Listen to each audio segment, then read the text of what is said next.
Bien. Donc on va parler un peu de la carence en B12, quelques cas cliniques à la fin. Et moi, je vais vous dire un peu ce qu'on fait.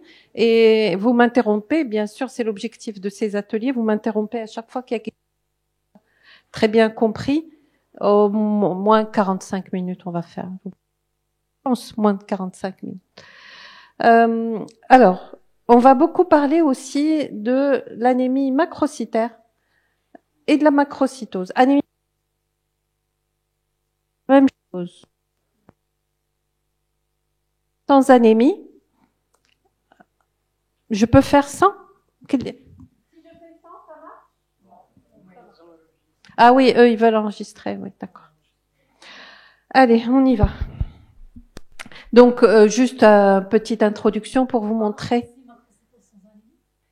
Macrocytose sans anémie, c'est la même chose que anémie macrocytaire.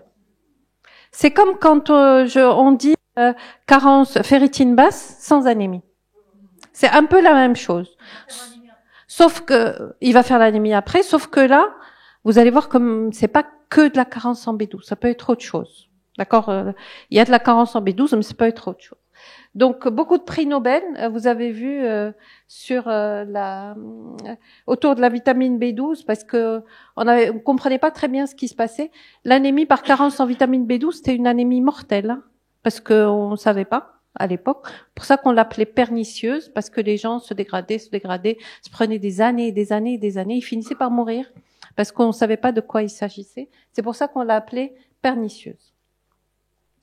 Bien sûr, on est obligé de passer par. Alors, franchement, les slides, elles sont à disposition. Hein. Donc, pour ceux qui ont déjà, avec qui on a déjà été ensemble dans les ateliers, les slides, elles sont à disposition. Et si jamais on vous les donne pas, vous m'envoyez un email et moi je vous les envoie. Donc ça, les gens, ils ont l'habitude de travailler. Les collègues ont l'habitude de travailler avec moi pour ça.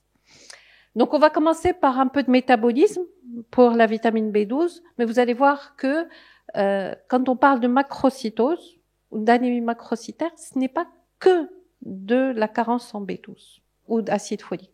Donc là, on va focuser sur la B12 et voilà, je laisserai la parole aux questions s'il y a des interrogations. Alors, le métabolisme de la vitamine B12, c'est un modèle de complication. Je ne sais pas si vous vous rappelez de vos études de médecine. Est-ce que vous vous rappelez de comment ça marche, la vitamine B12? Ça vous dit quelque chose? Ouais? Vous vous rappelez de quelque chose? Enfin, franchement, c'est un modèle de complication. La vérité, c'est un modèle de complication. Mais je vais essayer de vous le simplifier parce que finalement, quand on comprend, et je vais essayer de vous dire comme moi j'ai compris, ça peut vous aider pour comprendre des choses. Alors, un des premiers messages, c'est que les réserves sont dans le foie et c'est 1 à 5 grammes, d'accord? Et ces réserves peuvent couvrir jusqu'à 4 ans de besoin. 4 ans de besoin. Ça veut dire en fait que l'installation d'une carence en B12, elle se fait sur très très très très longtemps. C'est pour ça qu'on parle d'anémie pernicieuse. Des gens qui sont malades pendant des années, des années, des années. Et ce qui explique aussi que dans les carences en B12, les grandes carences en B12, les patients viennent avec des taux d'hémoglobine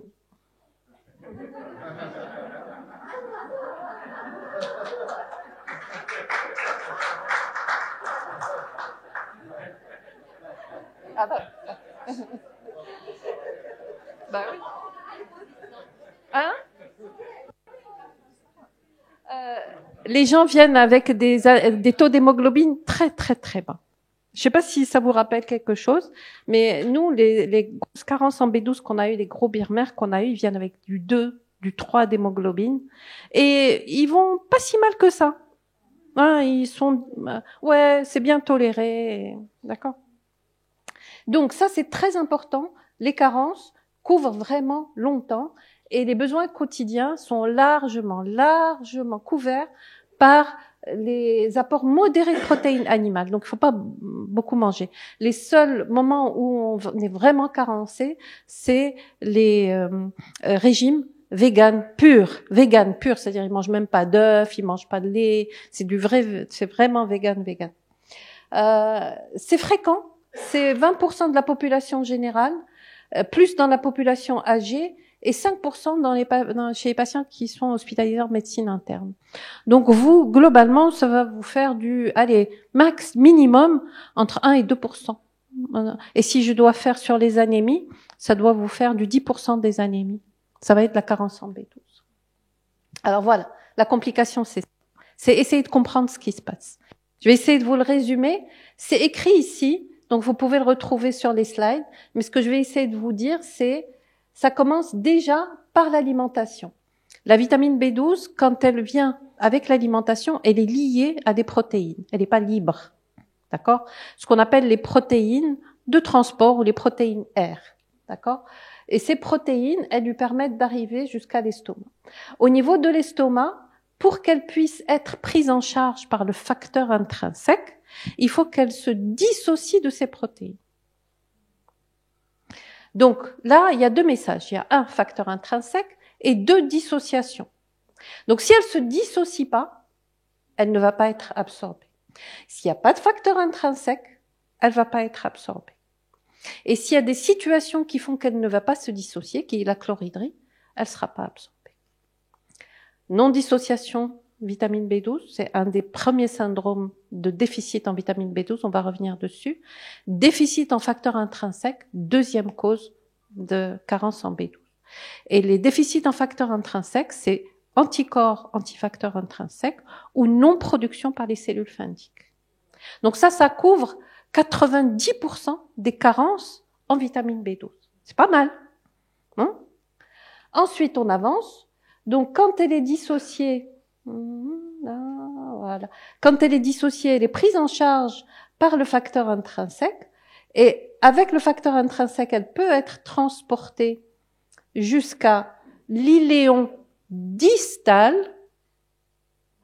où elle trouve un récepteur spécifique, vitamine B12, où elle est absorbée par mécanisme actif. De tout ça, qu'est-ce qu'il faut se rappeler? C'est que les pathologies de dernier rang iléales, ça peut donner de la carence en B12. شنو هما les pathologies de carence les Mickey, Crohn, زيدوا لي واحد, la tuberculose. Voilà. Ben vous voyez, c'est bon. Là, on a 18% des carences en B12. Et on peut s'en aller. C'est bon. D'accord? Donc, si on comprend ça, on peut comprendre aussi que ici, au niveau iléal, il manque le récepteur, il manque le transporteur dans le sang, et tout ça, c'est des maladies très rares, génétiques, blabla. Donc, à la limite, que même nous, personnellement, on connaît pas. La maladie cœliaque, il faut vraiment que ça soit une très très grosse maladie cœliaque. Parce que vous savez, la maladie cœliaque, l'atrophie commence proximale. D'accord? Et elle va en descendant. Donc, avant d'avoir la carence en B12 dans la maladie cœliaque, on a eu la carence en fer, la carence en folate, le calcium, l'hypocalcémie, ainsi de suite. Donc, vraiment, quand on a une carence en B12 dans la maladie cœliaque, c'est que vraiment c'est une très très grosse maladie cœliaque. On arrive. Je sais que vous êtes très intéressés par ce sujet, j'ai gardé une slide pour ça. Donc voilà, ça vous dit les différentes étapes pour que vous puissiez comprendre au niveau alimentaire, l'estomac, l'intestin et puis le sang et la cellule. À quoi sert la vitamine B12 finalement? La vitamine B12, si vous devez vous rappeler de 2 éléments pour la fonction de la vitamine B12. La première fonction, c'est, je l'ai mis en gros ici, c'est la synthèse de l'ADN. La synthèse de l'ADN. Et non pas de l'ARN, parce que finalement, l'ARN, il est synthétisé correctement, parce que une des bases de l'ADN, qui est la thymidine, l'acide thymidinique, a besoin de vitamine B12, et les autres, l'adénine, la guanine, tout ça, sont fabriqués correctement, et ça marche pour l'ARN. L'acide thymidinique, on n'en a pas besoin pour l'ARN. Ok? ADN, c'est quoi? Où ça se situe dans la cellule? Dans le noyau. Et le noyau, il sert à quoi dans une cellule? Non, il ne sert pas à tout. Il sert donner des informations à la multiplication et donc à la division cellulaire. D'accord? C'est un des rôles majeurs, d'accord, de l'ADN. C'est la division cellulaire. Après, il y a le codage, il y a les protéines, l'ARN messager, ainsi de suite. D'accord? Et l'ARN, il sert à quoi? Il est où d'ailleurs, déjà l'ARN? L'ARN, il n'est pas dans le noyau. Il est dans le cytoplasme. D'accord? Donc, si vous avez une cellule qui n'a pas de problème d'ARN et qui a un problème d'ADN, c'est une cellule qui ne va pas se multiplier, se diviser, et qui va avoir un cytoplasme qui fonctionne très bien, qui grossit très bien, et qui est en forme. D'accord? Et qui grossit. Une cellule qui se divise pas, c'est une cellule qui grossit. Et donc, macrocytose, ça vient de ça. Ok? C'est ce qu'on appelle l'asynchronisme nucléocytoplasmique. Ça, c'est la première fonction, on va dire, de la carence en vitamine B12. Il y a une deuxième fonction qu'on a compris un petit peu plus tard, qui est une fonction qui se situe au niveau neurologique. D'accord? Donc, défaut de synthèse de l'ADN. Deux, en fait, comme la vitamine B12, elle est c'est un cofacteur qui sert à plusieurs réactions. Et en fait, vous regardez ici, la vitamine B12, elle sert à ce que ce méthyltétrahydrofolate soit transformé en tétrahydrofolate. Et donc, s'il n'y a pas de B12, il y aura beaucoup de méthyltétrahydrofolate. Et dans cette réaction aussi, la B12, elle permet la transformation de l'homocystéine en méthionine. Donc, il y aura beaucoup de méthyltétrahydrofolate, il y aura beaucoup d'homocystéine. Et il y a une autre réaction qui se fait à ce niveau-là, qui est la transformation d'acide méthylnanana en méthylnanana en succinyl coenzyme A. Et cette absence de transformation en succinyl coenzyme A fait que ces éléments-là vont être augmentés et ces éléments-là sont toxiques pour les gaines de myéline. Ils sont nécessaires pour la maturation des gaines de myéline. Et donc, on a un problème neurologique avec cette carence en B12. Voilà le résumé des manifestations que vous allez rencontrer au cours de la carence en B12. 80% des manifestations. Macrocytose, donc anémie macrocytaire, troubles neurologiques. Le reste, c'est pas du détail, c'est important parce que maintenant vous connaissez bien les choses et vous allez avoir des petites finesses dans le diagnostic, on va voir comment on va faire. Mais déjà, si vous avez assimilé ces éléments-là, c'est bon. C'est pour ça qu'on parle de carence en B12, c'est un syndrome neuro-anémique. Ok? C'est bon? Allez, go. Donc, les conséquences hématologiques, c'est la modification de la cinétique de l'érythropoïèse, désignée par le terme asynchronisme de maturation nucléocytoplasmique. Et il y a une autre conséquence qui est que l'organisme reconnaît ces mégalocellules, mégaloblastes, tout ce que vous voulez, et comme il n'en a pas besoin, comme des cellules qui sont non fonctionnelles, il les détruit. Et il fait ce qu'on appelle une hémolyse intramédulaire, un avortement intramédulaire. D'accord? Conséquences non hématologiques, le tube digestif pour l'épithélium à renouvellement rapide et troubles neurologiques pour la toxicité. Ok. Donc maintenant, sur le plan hématologique, qu'est-ce que ça donne? On a compris, ça va donner une anémie chronique, souvent, mais pas toujours, bien tolérée. C'est pour ça qu'on parle d'anémie pernicieuse, une très grande pâleur, un petit subictaire, parce qu'on a vu qu'il y avait de l'hémolyse intramédulaire. Et pour les gens qui ont l'habitude, qui ont vu 2 ou 3 grosses anémies de Birmer, ils reconnaissent la couleur. C'est une couleur très spéciale, un petit peu jaune paille. Et dans la visite, on les voit et on leur dit « Ah, ça c'est un Birmer ». D'accord. L'hémogramme, c'est une anémie qui est habituellement profonde, macrocytaire, avec un VGM qui est souvent important. C'est pas un petit VGM, c'est au-delà de 110. Arégénérative. Arégénérative. Pas que intramédulaire. Bon, c'est une intramédulaire, ça veut dire que ça se multiplie plus. Il y a plus de quoi multiplier. Donc c'est une cause centrale, comme vous avez dit, médulaire. Il y a parfois une neutropénie, une thrombopénie. parce que cette mégaloblastose, elle ne va pas toucher que les globules rouges. Les globules rouges, c'est parce que c'est eux qui se multiplient beaucoup, mais pareil, les globules blancs, pareil pour les précurseurs de plaquettes. Donc, il peut y avoir des neutropénies et des thrombopénies périphériques. Et ce qu'elles ont d'intéressant, c'est qu'elles sont macrocytaires. Et on a, le biologiste, il vous dit qu'on a des neutrophiles hyper segmentés. Normalement, un neutrophile fait trois segments, 3, 4 maximum. Là, on peut se retrouver jusqu'à 10 segments, 10 lobes dans les polynucléaires neutrophiles. Mais bon, c'est un petit détail, ça. Hein. Donc, l'avortement intramédulaire, ça vous donne des signes d'hémolyse, discrets mais constants. Hein, des LDH, quand vous dites anémie macrocytaire régénérative, les LDH tal'in chichouia, c'est très probablement une carence en B12. Très probablement. Donc, pratiquement toujours une élévation des LDH, toujours, d'accord?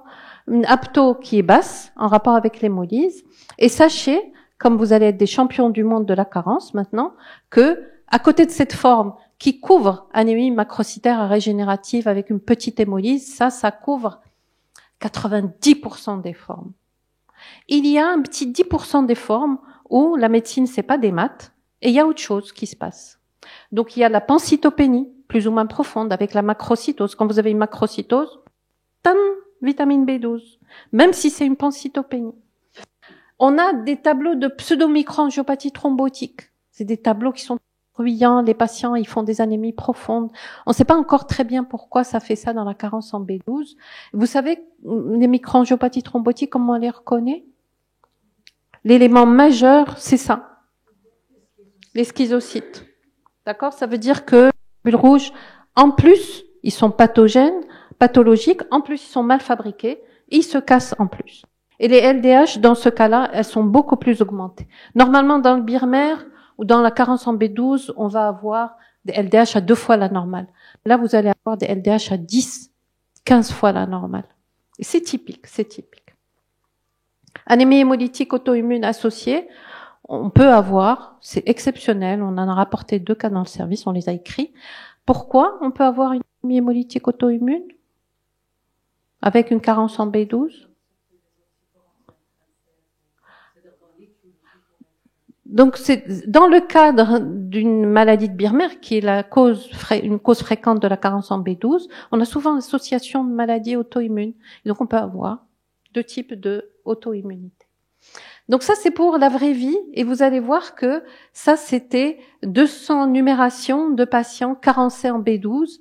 Et vous voyez que le taux d'hémoglobine, il va de 10, le VGM, il n'est pas toujours très bas, mais ça peut aller jusqu'à 142. Donc, vous voyez que ça, vraiment, c'est important. Et les messages que je veux vous regarder, c'est que là, c'est 30% d'hémogramme normal. Pas le cas chez nous, hein. C'est en France que ça a été fait. Et donc, un VGM augmenté seul, sans aucune autre anomalie, ça doit vous faire évoquer ça. Le médulogramme, est-ce qu'on le fait systématiquement? On le fait plus. Moi, j'ai grandi avec le médulogramme. Moi, j'ai commencé avec le médulogramme parce qu'on pouvait pas faire les dosages vitaminiques à l'époque. Maintenant, les dosages vitaminiques, ça coûte pas cher et on va pas aller piquer un malade en médulo pour ça. D'accord? Donc ça vous dit un aspect un petit peu typique, mais bien sûr, le médulogramme n'est pas du tout indispensable pour la carence. Les troubles neurologiques. Donc les troubles neurologiques, c'est un petit tiers des cas. Un petit tiers des cas. Ils sont observés qu'en cas de carence en B12, pas d'acide folique. Ils peuvent être décompensés par la prise d'acide folique. Ils peuvent être au premier plan. C'est-à-dire, ce sont des gens qui ne consultent pas pour l'anémie. Ils consultent parce qu'ils ont des troubles neurologiques. Et en neurologie, c'est une pathologie qu'ils connaissent bien. Et le dosage de la B12, maintenant, est quelque chose de quasi systématique devant tous les tableaux neurologiques. Systématiquement, on fait la B12. Ils peuvent être parfois associés à 0 signe hématologique, num strictement normal. Et le problème, c'est que quand les signes sont anciens et chroniques, ils peuvent être irréversibles. Alors, c'est important. Les types d'atteinte sont 2. Le plus typique, c'est celui-là. C'est ce qu'on appelle la sclérose médulaire, la sclérose combinée de la moelle. C'est spécifique. Il n'y a pas d'autres maladies qui donnent ce tableau. C'est un syndrome coordonal postérieur et un syndrome pyramidal. Vous voyez, ça touche deux endroits ici, d'habitude, qui ne sont pas touchés par la même maladie. C'est pour ça que quand on a ce syndrome-là, c'est typique de la carence en B12. Et parfois, l'IRMiste nous dit, c'est très évocateur, hein, il trouve ces lésions-là au niveau dorsal, vous voyez, cet hypersignal-là, comme ça, tout le long, là. On retrouve ici, au niveau cervical, un hypersignal le long de la moelle postérieure. Ici, vous voyez, où est-ce qu'il est? Là. D'accord? Et l'IRMiste, maintenant, très évocateur d'une carence en B12. Tellement c'est spécifique. Donc, oui? Je vous l'explique tout à l'heure. Pourquoi? D'accord? Donc, troubles neurologiques, troubles de la sensibilité profonde, troubles de l'équilibre, abolition de la sensibilité au diapason, les réflexes du syndrome pyramidal, Babinski, ça peut aller jusqu'à la paraparésie. On a un patient qui était paraplégique parce que c'était très avancé et c'était définitif malheureusement. Donc ça, c'est l'atteinte médulaire. Après, on peut avoir une atteinte cérébrale. On peut tout avoir, les nerfs crâniens, l'irritabilité, troubles mnésiques, troubles du comportement. Donc là aussi, je ne sais pas si professeur Ma'amar vous en a déjà parlé, mais le dosage de la vitamine B12 fait partie du bilan systématique devant tout trouble neurologique chez un sujet âgé qui n'est pas compris. Hein. Comme la thyroïde, une démence qui s'accélère, on comprend pas pourquoi, des choses comme ça. On fait la vitamine B12. Donc ça, c'est l'aspect IRM dont je vous ai parlé. Sinon, on peut avoir d'autres éléments. On a parlé du syndrome neuroanémique, c'est les choses les plus fréquentes. Mais on peut avoir cette fameuse glossite, c'est une langue qu'on appelle framboisée, rouge vernissée, comme ça, où on n'a plus les papilles, qui est un peu douloureuse quand on a un contact épicé. Ça, c'est une langue normale, vous voyez. Et ici, c'est des langues qui sont dépapillées. On n'a plus les petites papilles blanches, là, ici. D'accord?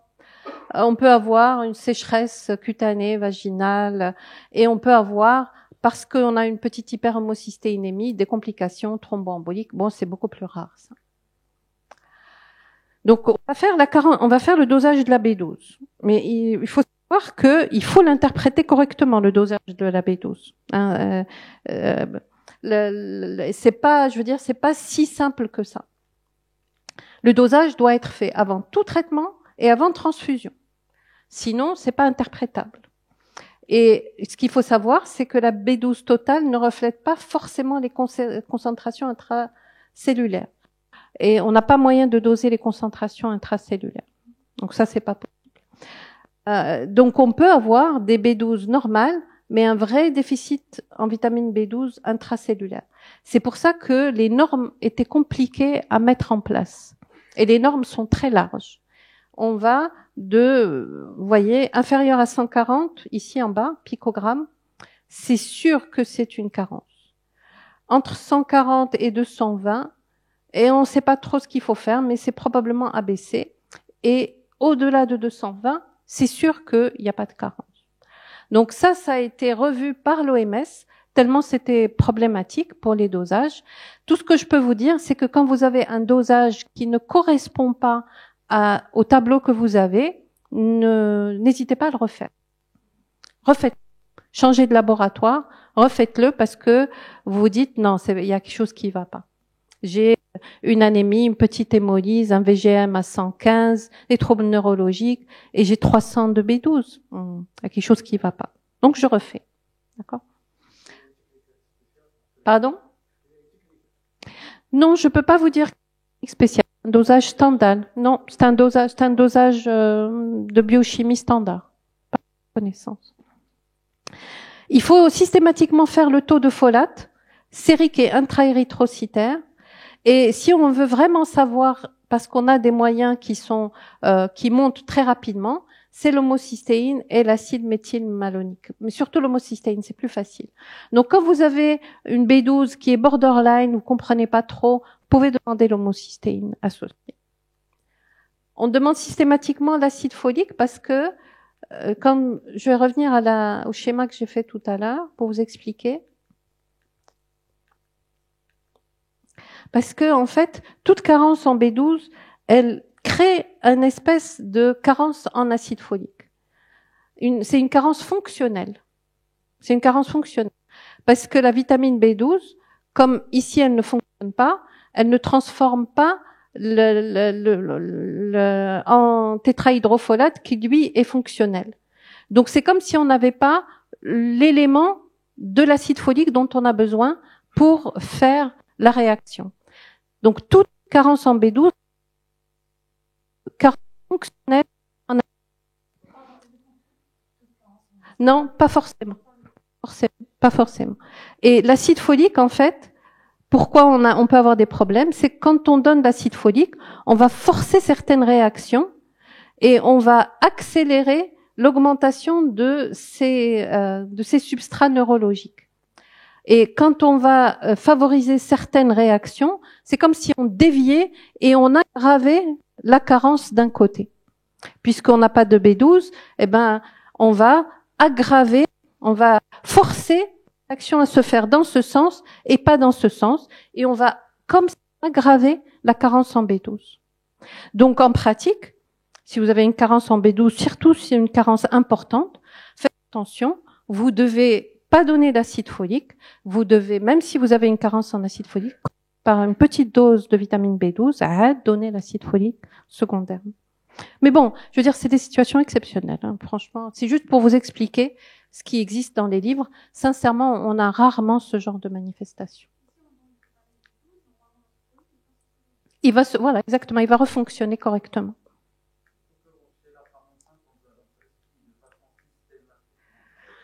Ouais, mais franchement, la femme enceinte, elle est rarement carencée en B12. Vraiment, c'est pas un vrai problème, hein. Franchement, c'est pas un vrai problème. Ok. Donc, clinique, on a vu. Biologie, on a vu. Donc, vous pouvez faire l'homocystéine si vraiment vous voulez être sûr. Si l'homocystéine t'as chouïa, la carence en B12, elle est très, très, très probable. Ça aide. D'accord. Donc, vous avez votre tableau clinique, vous avez votre confirmation diagnostique. Avant de passer au traitement, il faut que vous sachiez quel est le mécanisme de cette carence. D'accord? Parce que, supposez que vous ayez je sais pas moi, une absence de facteur intrinsèque, ça sert à rien de donner de la vitamine B12 par voie orale, puisqu'elle va pas être absorbée. D'accord? Donc, il est indispensable, et puis même psychologiquement, c'est important de savoir qu'est-ce qu'on traite. Alors, les étiologies. Les étiologies, bien sûr, elles dépendent de ce qu'on va imaginer. Tout ce dont je vous ai parlé tout à l'heure, les niveaux, soit l'alimentaire, soit au niveau de l'estomac, soit au niveau de l'absorption, soit le transport et le métabolisme intracellulaire, ce qui est vraiment très rare. L'un des principaux, vous avez ici la répartition des étiologies. Ici, moi, j'ai grandi avec carence B12. D'accord? On a tous grandi comme ça. D'accord? En fait, il s'est imposé une autre étiologie parce que la vitamine B12 ne couvrait pas toutes les carences en Birmer. Le Birmer ne couvrait pas toutes les carences. On s'est dit, il y a autre chose qu'on connaît pas très bien. Ce autre chose, c'est ce qu'on appelle le syndrome de non-dissociation de la vitamine B12. Syndrome de non-dissociation, rappelez-vous, je vous ai dit, quand on prend la vitamine B12, elle est associée à des protéines alimentaires. Et ces protéines alimentaires, si elles ne se dissocient pas de la B12, elles ne vont pas être prises en charge par le facteur intrinsèque. Et c'est ça ce qu'on appelle le syndrome de non-dissociation de la vitamine B12. Et ça, c'est ce qu'il y a ici en violet. C'est 60% des carences en B12. Birmer, c'est ici, c'est le jaune là-bas, 20%. Le reste, voilà, c'est des petites choses, c'est la résection, la gastrectomie, résection iléale, Crohn, ainsi de suite. Alors, on commence par le Birmer, 20% des causes. Donc, c'est le tableau un peu typique sujet européen, plutôt européen du Nord, yeux bleus, 50, 60 ans, je vous promets qu'on a beaucoup de birmères, pas des yeux bleus, et ils ont moins de 50 ans, et plutôt autour de 40. Des femmes, un petit peu plus, oui. Les particularités, sur le plan clinique, rien de particulier, syndrome anémique, la glossite. Souvent, on a une anorexie, des gens qui ont perdu du poids, et ils vous le disent, j'ai plus envie de manger, j'ai plus envie de manger de viande, paradoxalement. D'accord? Quelque chose qu'on retrouve dans l'interrogatoire. Les symptômes neurologiques peuvent être au premier plan. On a beaucoup de formes dépitées et vous allez voir que en comprenant, on se dit mais forme décapitée, c'est des gens qui prennent de la vitamine B12 par la bouche. Pourquoi ça va décapiter la maladie alors que normalement c'est pas censé être absorbé? Vous allez voir que je vais vous raconter une très jolie histoire tout à l'heure. Et les autres manifestations associées. Alors très classiquement, l'Hashimoto et le vitiligo. Ce sont les deux associations qu'on retrouve. Vitiligo, on est obligé de chercher la carence en B12, le VGM, et la thyroïdite d'Hashimoto, c'est aussi systématique à rechercher. Ah, pas du tout. Non. C'est des maladies auto-immunes associées. Vitiligo, c'est une maladie auto-immune, hein, donc entière. Donc le diagnostic, c'est le dosage de la vitamine B12. On fait les folates en parallèle et on fait systématiquement l'endoscopie digestive. Systématique l'endoscopie. Alors on fait c'est la fibro qui est importante, hein, mais tant qu'à faire, allez, fait fibrocolo. Ça nous permet de voir la dernière anciléale, ça nous permet de prélever au niveau de l'estomac et on va chercher les anticorps. Donc les anticorps antifacteurs intrinsèques, c'est ceux qui sont les bons anticorps, on va dire, qui permettent le diagnostic. Après, il y a les anticorps anticellules pariétales qui sont peu spécifiques, on les retrouve dans plusieurs maladies et qui entraînent un défaut de sécrétion de facteurs intrinsèques, alors que les anticorps sont des anticorps qui empêchent le facteur d'être fonctionnel. Le tubage gastrique, on le fait plus, bien sûr. Histamino-résistante, ça donne une achlorhydrie. Tout ça, ça donne une achlorhydrie. Et c'est à la fibro, on a une gastrite fundique, parce que c'est là où il y a les anticorps anticellules pariétales, fundiques. On a une hyperplasie réactionnelle, entérochromaffine, et surtout, on a une métaplasie intestinale. Et ça fait le lit de nos carcinomes. Donc la vitamine B12, la maladie de Birmer, c'est un état précancéreux. Et c'est pour ça que ces patients, ils ont besoin de la fibro au départ, et 2, on leur propose des fibros tous les 5 ans, avec des biopsies systématiques, obligées. Autre syndrome, c'est le syndrome de non-dissociation des protéines alimentaires. 60%. Oui. Moyen. Ça donne pas beaucoup de malabsorption de carence en B12, la géophagie. On la retrouve plutôt pour le fer. Beaucoup plus pour le fer. C'est une chélation du fer. Donc le syndrome de non-dissociation, vous voyez que c'est quelque chose d'assez récent finalement. C'est dans les années 90 que ça a été bien décrit. Alors il a fallu beaucoup de choses pour le décrire, et beaucoup de trucs isotopiques, beaucoup de tests. Vous vous rappelez du Schilling? Ça vous dit quelque chose, Schilling? Le test de Schilling. Ça vous dit quelque chose? Bon, on l'a jamais fait, hein. Non, en fait, on donne de la vitamine B12 marquée par voie orale ou par voie injectable. La voie orale, elle n'est pas absorbée, donc on la retrouve toute dans les selles. La voie injectable, on la trouve au niveau sanguin. Bien sûr, on l'a jamais fait. Et donc, pour comprendre ce qui se passait, il a fallu faire 15 001 Schilling un peu modifié pour se dire, c'est à ce niveau-là que ça se passe. Donc, c'est une incapacité de libérer la vitamine B12 des protéines de transport. Et donc, l'absorption de la vitamine B12 non liée est normale. Donc, si on donne de la vitamine B12 qui n'est pas en rapport avec les protéines alimentaires, on traite par la bouche. Alors que pour la vitamine B12, dans le cadre de la Birmer, on fait de l'injectable, en général. Donc, c'est la principale cause. Et aujourd'hui, c'est un diagnostic d'exclusion. C'est-à-dire, en fait, qu'on va éliminer toutes les autres causes qu'on peut diagnostiquer. Et si on les trouve pas, on va dire c'est ça. Alors, la principale cause de ce syndrome de non-dissociation, c'est l'hypochloridrie. Et l'hypochloridrie, c'est l'atrophie gastrique de l'âge et la prise d'IPP, beaucoup d'IPP, et l'infection par HP, c'est quelque chose d'assez classique, d'accord? Et puis, il y a d'autres facteurs prédisposants, notamment certains médicaments, comme la metformine. Il y a une slide sur la metformine dessus, puisque vous l'utilisez beaucoup. Mais donc voilà, tous les autres facteurs prédisposants, vous avez ici les causes possibles de cette carence de B12 en rapport avec la non-dissociation des protéines animales. Donc, pour la metformine,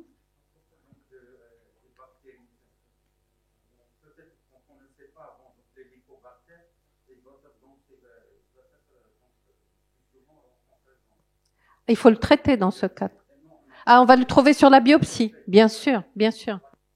Oui, oui, oui, bien sûr. C'est l'une des raisons pour lesquelles on fait ces endoscopies biopsie, parce que ça vous permet d'avoir pratiquement toute l'étiologie. D'abord, ça vous dit, ah, il n'y a pas d'atrophie, il n'y a pas d'atrophie fundique, donc c'est pas un Birmer. 2, eh ben, il y a de l'HP, peut-être. Donc 3, il y a peut-être autre chose. Donc, c'est pour ça que l'endoscopie digestive est très importante. Alors, la metformine, elle recouvre 25% des carences en B12 maintenant dans le quotidien. C'est vraiment quelque chose de fréquent. Ça donne pas des carences très profondes, ça donne des petites carences, mais c'est des carences suffisamment significatives, surtout chez les diabétiques, pour aggraver la neuropathie, par exemple. Donc, elle est effet dose et durée dépendante.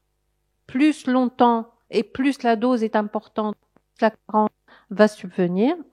Après, on a plus ou moins compris d'où ça venait, d'accord? Ça vient de la non-dissociation, mais ça vient aussi des troubles de motilité. On peut avoir de la pullulation bactérienne. C'est multifactoriel, la carence en B12 de la metformine.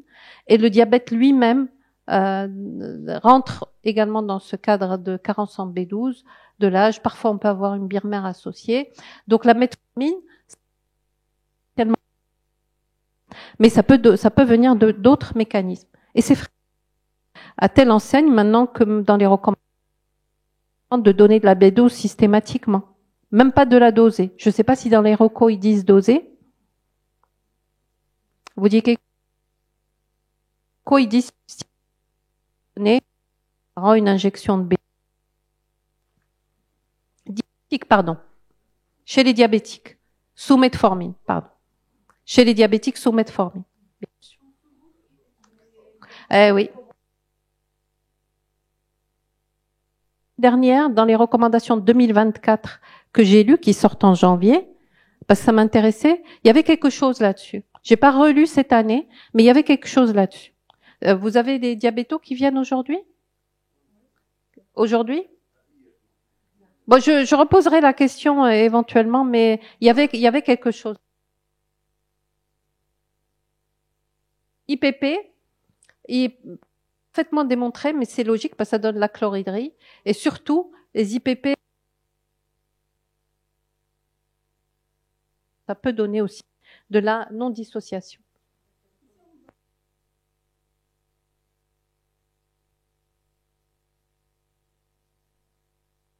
Oui, c'est pas interdit, bien sûr. C'est pas interdit. Si vous le faites une fois par an, ça devrait le faire. Pourquoi pas? Je veux dire, un diabétique, ça fait beaucoup de choses, beaucoup d'examens inutiles. Ben, la B12, c'est pas un examen inutile chez le diabétique. Ben c'est ça, c'est ce qu'elle m'a posé, la dame, la jeune femme en question. Franchement, vous pouvez le faire une fois par an, une fois tous les 2 ans, parce que la carence ne s'installe pas rapidement, s'installe vraiment. Donc, si vous avez une B12 normale, ben, l'an d'après, elle va être à peine abaissée. Donc, faites tous les 2 ans, par exemple. Ça peut valoir le coup.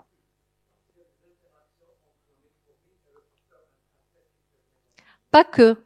C'est pour ça que sur cette slide, maintenant, on comprend. Il y a pas. C'est pas que. Pardon. Voilà. Non, pardon. C'est multifactoriel. Comme c'est quelque chose de fréquent, on s'y est intéressé. Et ce n'est pas que au niveau du facteur intrinsèque, ça se passe également au niveau des récepteurs iléaux, le complexe facteur intrinsèque vitamine B12. Donc, et puis il y a des troubles de la motilité. La metformine, ça donne un peu de diarrhée, hein. C'est même recherché, ce qu'on veut.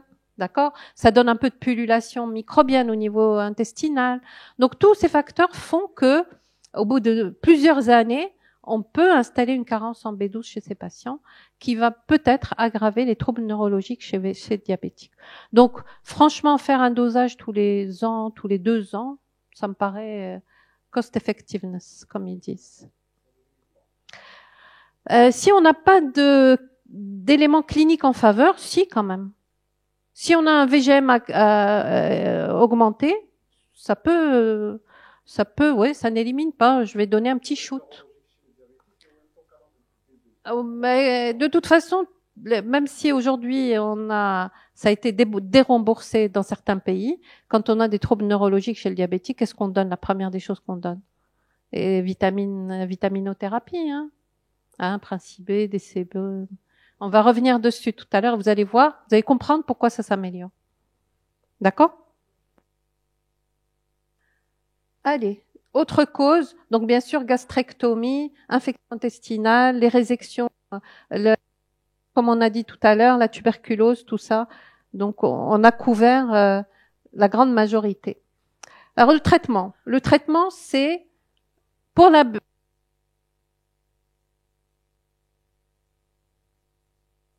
le sous-cutané marche très bien. Donc nous on fait plus. D'accord? On donne de l'hydroxo et tous les jours, sous-cutané. Marche très bien. Franchement, ça marche très bien.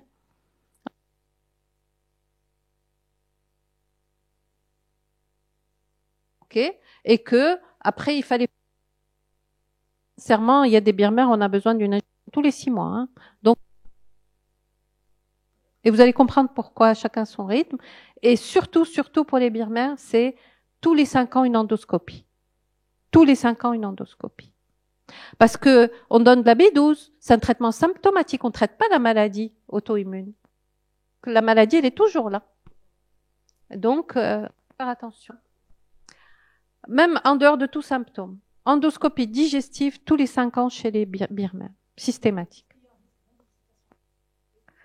En général, non. C'est parce que ça transforme, qui donne l'adénocarcinome gastrique.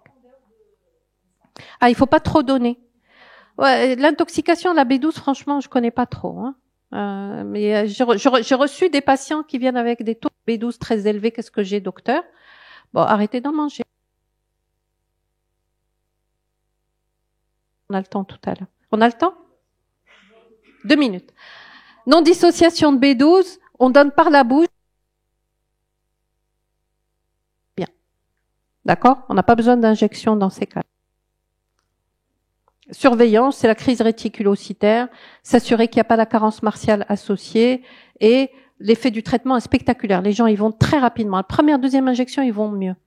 Même s'ils n'ont rien bougé de leur hémoglobine et tout ça.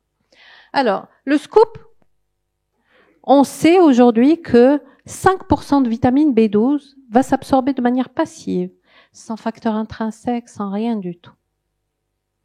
On le sait, 5% de la vitamine B12, aujourd'hui, on le sait, est absorbée de manière passive, tout le long du tractus. Et donc, ça remet en cause tout ce qu'on dit, d'accord? Notamment birmère. Aujourd'hui, il y a des birmères.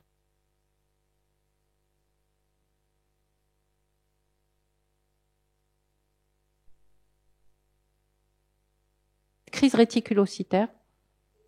C'est bon, on continue. Ça ne veut pas dire qu'ils ont petit 5. Ça a été bien démontré. Là, il y a cette méta-analyse qui va montrer que ça c'est IF, ça c'est Péros, et ça suffit le Péros. Ça c'est neutre, ça suffit le Péros. Et ça montre quand on voit par voie orale, ça marche.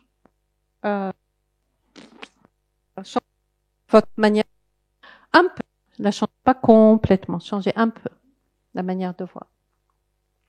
Donc, vitamine B12, Péros à vie, le plus souvent, ou intramusculaire pendant 7 jours tous les jours, sous-cutané. J'ai mis intramusculaire parce que c'est comme ça, mais nous on le fait sous-cutané, on fait plus du tout d'intramusculaire. Puis toutes les semaines pendant 1 mois, puis tous les 2 à 3 mois à vie. Si atteinte neurologique, on fait de l'injectable. Au début, de manière, on donne fort. On fait une injection pratiquement tous les 15 jours pour essayer d'améliorer un petit peu la carence le signe neurologique.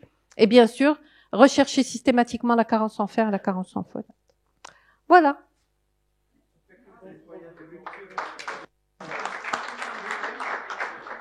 Vous avez raison, l'année, il y avait il n'y avait pas d'hydroxo. Alors l'hydroxo, juste pour, moi je la donne par voie orale, hein. Je l'indecte pas, je la bois, je la donne à boire.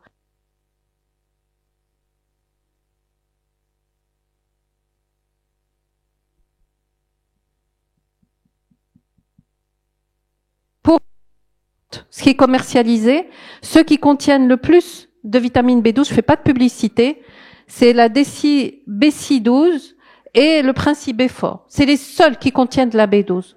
Les autres contiennent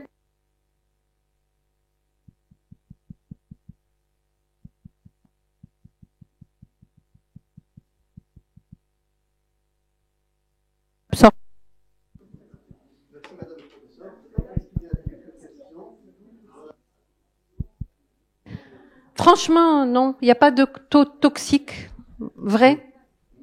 Il y a des gens qui viennent avec des augmentations de vitamine B12. On s'assure qu'ils n'ont pas pris les compléments alimentaires et tout ça. On le refait au bout d'un mois. Et on leur fait le bilan systématique de dépistage qu'on fait. On les examine bien, on leur fait les dépistages qu'il faut faire, le sein, la prostate, le côlon.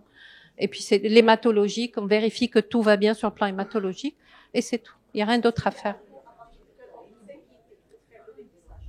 Non, le dépistage, il faut le faire hors taux. Je veux dire, c'est une occasion de faire le dépistage. Point. Oui, une autre question. Oui. Non, on fait 5000. On donne. Oui, on donne. Oui, il est en rupture.